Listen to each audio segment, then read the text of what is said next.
pada hadis ini, hadis yang ke-49, ni'mal idamul khal, ada sebabnya. Kejadian itu yaitu diriwayatkan oleh Imam Ahmad dalam musnadnya. Rasul sallallahu alaihi wasallam ketika masuk ke rumahnya beliau minta makan. Tidak tahu makan siang atau makan malam.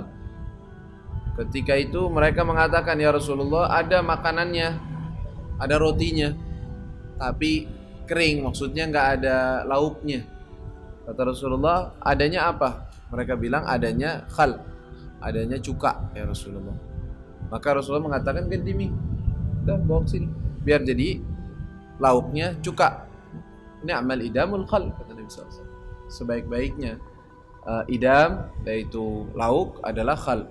Karena di zaman Nabi SAW mereka di zaman tersebut mereka makannya roti, dan roti biasanya dicelup dengan sesuatu, dimakan dengan sesuatu, ada yang dicolek ya, biasanya bisa sama daging, bisa sama ayam, ataupun dengan sesuatu yang dimasak.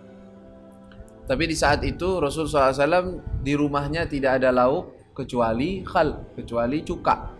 Maka kata Nabi, sini kedepankan cukanya biar dijadikan lauknya, artinya dicelup biar agak basah, dimakan bersamaan dengan cuka tersebut. Nah, pada hadis ini penafsiran para ulama berbeda-beda.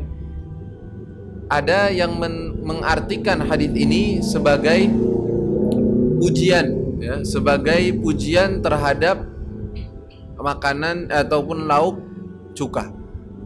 Seperti Imam Nawawi mengatakan dalam hadis ini menunjukkan bahwa cuka itu bagus sebagai lauk, ya, termasuk pujian terhadap makanan tersebut dan menunjukkan keutamaannya. Sampai-sampai termasuk obat pada zaman dahulu yang terkenal adalah mereka menggunakan, dalam riwayat bahkan Nabi SAW meminumnya, yaitu air ditaruh sedikit cuka dan dicampur dengan madu, dicampur dengan air lalu dijadikan sebagai minuman, diminum. Banyak dari ulama mereka mengatakan bahwa ini adalah bagus untuk kesehatan. Berkata begitu Imam Nawawi mengatakan ini adalah pujian terhadap khal. Tapi sebagian ulama mengatakan bukan seperti itu, artinya bukan pujian terhadap suatu makanan tertentu, karena memang kebiasaan Rasul sallallahu alaihi wasallam tidak pernah memuji makanan dan tidak pernah mengecam suatu makanan.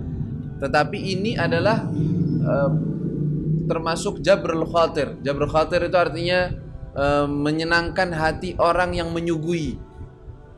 Ketika Rasulullah SAW bertanya apa lauk yang ada, ternyata tidak ada kecuali khal. Khal biasanya tidak dijadikan sebagai lauk. Makanya Rasulullah SAW mengatakan, udah, gak apa-apa, ke depan ditaruh biar saya makan dan dipuji.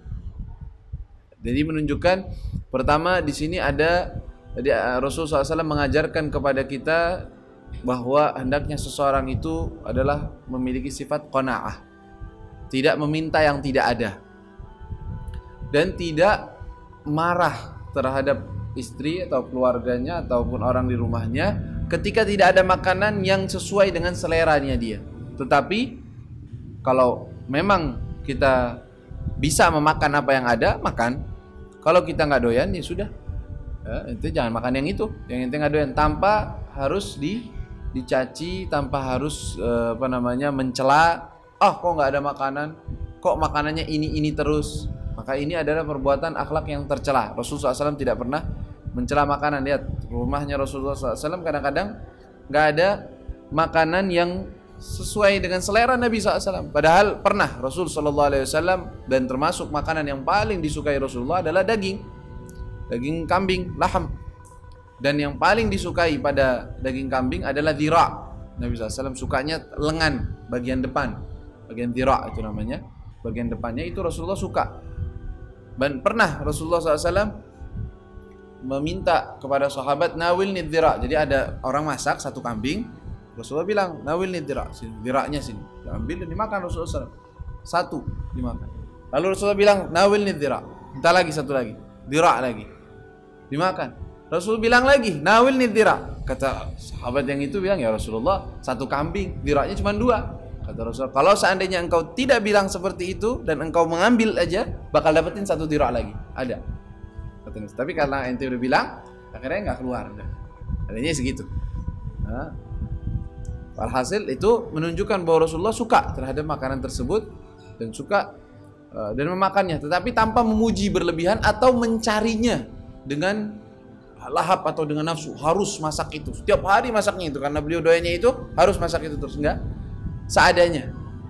Dan dalam suatu riwayat yang lain, Imam Ahmad juga riwayatnya, Rasul mengatakan innahu halakun birrajul, termasuk suatu kerusakan pada seseorang an yadkhula alaihi nafar min ikhwanihi fayahtagir ma fi baitihi an yuqaddimahu ilaihim.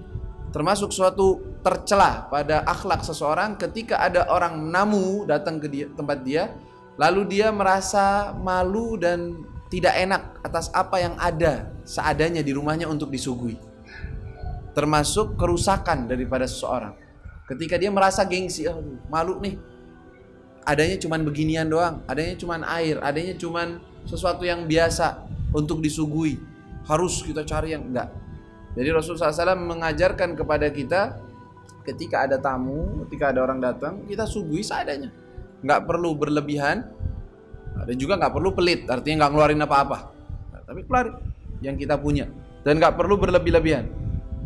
Wahalakun ambil gom an yahtagiru ma guddima ilain, dan termasuk kerusakan suatu kaum, kejelekan suatu kaum apa?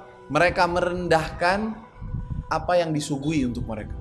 Nah, yang menyuguhi jangan merendahkan apa yang disuguh, dan juga orang yang diberikan, ya, tamunya, ya cuman beginian, itu nggak masuk, termasuk bukan akhlak. Ya, udah, yang disuguhin itu ya sudah, adanya memang itu, maka dimakan dan tanpa perlu mencela ataupun yang lainnya. Jadi hadis yang singkat ini ni'mal idamul khal, terdapat beberapa pelajaran tentunya. Pertama, keutamaan daripada khal, cuka, ya, khususnya apalagi kalau cuka tersebut terbuat dari zaman Nabi, dari anggur, dari yang lainnya, atau dari sini ya juga ada macam-macamnya, ada cuka dari apa? Ada dari apa namanya tuh? Cincau, ada bukan cincau, apa tuh yang putih-putih itu biasanya? Macam-macam, ada setiap daerah biasanya ada cukanya. Terus sekarang ini apalagi sudah pabrikan, biasanya terbuat sudah. Tapi lebih bagus yang alami, artinya dari sesuatu yang bagus, ya. Terus juga menunjukkan seseorang hendaknya qanaah, ya, terhadap apa yang ada di rumahnya, tanpa harus berlebih-lebihan. Terus juga madhul iktisad dan mana istirsal ma'an nafs, dan juga memberikan kepada kita pelajaran untuk tidak selalu terbawa apa yang diinginkan oleh nafsu kita yang diinginkannya. Ya, kita pengen ini, pengen itu, ya semuanya pengen, cuman nggak harus diikuti, nggak harus semua yang kita inginkan harus diikuti. Sekali-kali makan seadanya, udah, yang ada apa sudah kita makan, ya nggak perlu kita cari yang berlebihan. Tapi itu hadits ni'mal idamul khal.